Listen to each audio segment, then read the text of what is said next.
Hey Matt, how are you? Nicholas, nice to see you. Are you getting cold? Uh, yes, it's a little nip in the air in the Northeast, and you've got your hoodie on as well. Yeah, I So, know. uh, if my wife's listening, she knows this, but already. But in the Northeast, there's always a thing about is the air running or is the heat running, and Oh, how long the in between lasts. And I've been married a hmm. long time, and every year at this time we have a conversation, and every year I lose. But I want to extend the time that nothing's running for as long as I can. So right now nothing's running. I've got a hoodie on, and I would wear 3 hoodies if it meant I can go another month without turning the heat on. It's just one of those things. I guess you don't experience that, in Georgia. No, I mean like it's no, we don't. I don't have this problem, but it's warm here right now, and so but yeah, I have to put the heat on when the kids start yelling because they Right. want us to put the heat. So that's kind of how we do it. Yes. Understood. Understood. All right. Well, let's get started.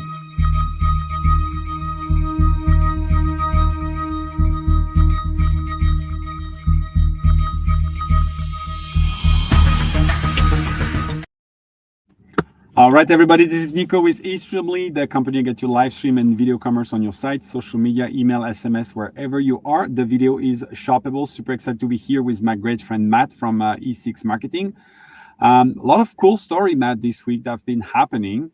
And the first one I wanted to bring on with you is the story about how it was Digidate that reported that how creators are now used, or not used, but like the brief to creator are changing toward more storytelling. And this is something that you have been talking about for a while now. But, used to be a time, and it's still predominantly a time where when you work with a creator, you're asking them to, do a product review or talking about the brand, talking about the product. But now more and more brands are looking at creating full storyline, full story on multiple assets across a journey. And I don't know if you heard about this one specifically, Cava Restaurant that launched the Boldmate. It's a weekly dating show that is hosted by Daniela Mora, which she's a stand-up comedian and content creator, and and then basically it's that whole story about that she's creating like a real, like almost a TV show like across multiple thing. But this is not just a one standalone. You've got the rating site Zola that roll up like Pop the Questions. It's a 7 episode social video series with Jack Smith and Brandon Elderman. You've got some hot topic that debuted with Matt Rad, a TikTok first sitcom that feature 5 creator. So anyway, so this idea of like leveraging that content, I think it's the merge of like the TV, the way we used to consume TV content, and the type of content we're consuming on TV, and that seems to be a model that is getting into social. Curious to hear your reaction on that. Yeah, so we've talked about this before. QVC and HSN have pushed their plus websites a lot in the last couple of years. It's been live for at least 2 years, and there's a show on the website called Busy This Week with Busy Phillips. She's a Mm. kind of she's an actress, comedian, and she has her own talk show on the QVC Plus platform that's been going on for at least a year, probably a little longer. So it's an entertainment show. They used to mix in product and mix in a little bit of marketing, but it's mainly an entertainment show. She works with her agent, who is kind of her co-host, and they interview celebrities and interview other people, different people about like it's a standard kind of a talk show. And then there's another fashion brand I watch. Now this makes sense to me, total sense. It's a fashion brand, but it's an outdoor entertaining fashion brand, and they do like a lot extreme videos, like extreme Mm. going down a river or jumping out of an airplane, and they mix in their apparel with their storytelling, and it's great storytelling. It's really a little documentary about the project or their trip or whatever, and it works really well with the brand. The examples that you just brought on, having a game show or something like that that doesn't make exact, peanut butter and jelly with the brand, I'm not sure of that direction. I'm not sure where they're going with that, if they're trying to build clicks or views on the content itself without relating back to the brand. I wonder about that direction. I think it's kind of like belonging, right? No, don't you think like the brand is more than just the product? It's more like the halo effect of the brand and belonging to that, and like finding a moment where you want to tune in for a piece of content that you enjoy, that the brand is producing, and you know it's the brand producing it, but you're primarily coming for it for like the joy and the entertainment of it. I think it has a lot of value, and I think it's just changing a little bit the narrative. You know, yeah, I just like this idea of like being more involved into culture and media for Well, from I the brand. love content, and we've talked. I think we talked about it last week that all these retail brands are becoming multimedia brands. Yeah, You yeah, have that's to right. you have to consider it. You have to consider getting into the multimedia world, whether you're doing TikTok Shop or you're doing your own live streaming. There's other ways than just retail brick and mortar to sell the product. So, from that perspective, I love it. I like it to parallel a little bit or relate to the brand in some way through their storytelling or through their overall halo effect of the content. But Yeah. of course, I'm a producer, so I love content. I love short form content. That's what rocks. That's what works on all the social platforms. So it's exciting to see more and more brands getting into the content creation. Yep.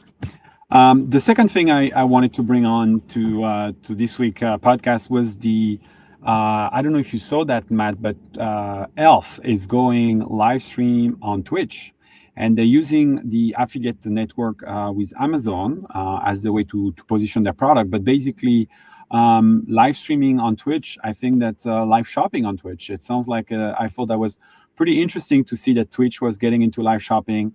If you think of it, right? So now we've got TikTok, obviously Twitch now. What's next, right? It will be Meta, and then the whole world would be live shopping. Back again to where we were like 3 or 4 years ago, but this time with tons of more momentum. Now, I think it's great. Everyone wants to get into live shopping. It seems like in 2025, it's Yeah. the smart way to go. I saw some great things about this younger generation. Just about how their attention span is so short, and I couldn't even find the word, which is ironic. Their attention span is so short. This live streaming, quick content, constantly moving, is the way they absorb education and content the best. So, brands like Twitch getting involved in it makes complete sense to me. Yeah. Well, so speaking of like new generation and live shopping being prime, so there was a big event this week happening on the live shopping space, right? Yeah, I saw a cool video from Gary V's live shopping summit. He had a live shopping summit last week. Vayner Media, which is the Gary V multimedia business, he had a huge event, and he had QVC there as one of his speakers to talk about live streaming. And QVC gave the president of the QVC group, named Alex Wallen, gave a great little speech about how they're so relevant. And we've talked about it before. Obviously, my company, E6 Marketing, works through QVC and HSN, but they talked about how relevant QVC is today, and not just for the older generation.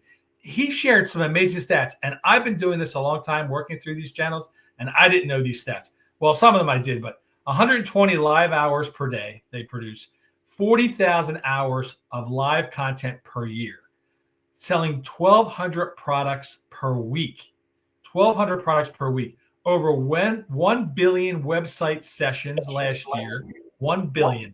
170 hours live per week on TikTok. 170 live hours on TikTok per week. They've only been on TikTok for a year. Over 400,000 creators they have on their QVC TikTok page in the last year. 400,000.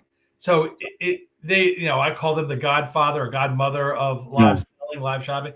Like, they truly are, but taking in the TikTok generation as well, which they've been doing the last year. And it's been an involvement. It's been an education from everyone that's worked through it, but it's obviously where things are moving. And this, like, as we said, the live streaming and quick attention span of the younger consumer, she's on TikTok. So go where she is smart. And he was just talking about how, in a synopsis of what he was saying, storytelling, scale, and shopability in one. That's how QVC looks at their own business, and it's true. And last week we talked about how how we thought Q4 would go, and you had a very positive attitude towards it. The one article I read coming off of Amazon Prime Days was not very positive, at least relating from the first Amazon Prime Days this year to the October one. You had a very positive attitude towards Q4. Everything I've read since our last conversation on the VCommerce podcast has been positive about Q4. So things are moving in the right direction. And I'm seeing it definitely being in the QVC studios. Sales are working. Sales are picking up. Once October 1st comes, it is the fourth quarter. So now we're in the gift giving season, and that's the biggest season for retail. The Gary V Live Shopping Summit, I would love to be I didn't attend it. I would have loved to have been a fly on the wall. I'm going to search out more stand-ups that I watched from Alex from QVC to see what other points of view there are about what's happening today as we talk about it every week here on the live e-commerce podcast. Absolutely. Well, Matt, it was a great episode. Guys, if you want to follow us, please look at our episode. We are here every Friday on the live e-commerce podcast. As you can see here, read them there. You can find us on Spotify, YouTube, as well as on your favorite podcast channel.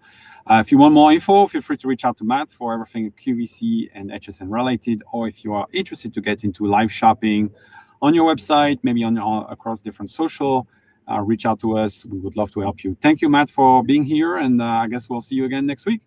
Thank you, everyone.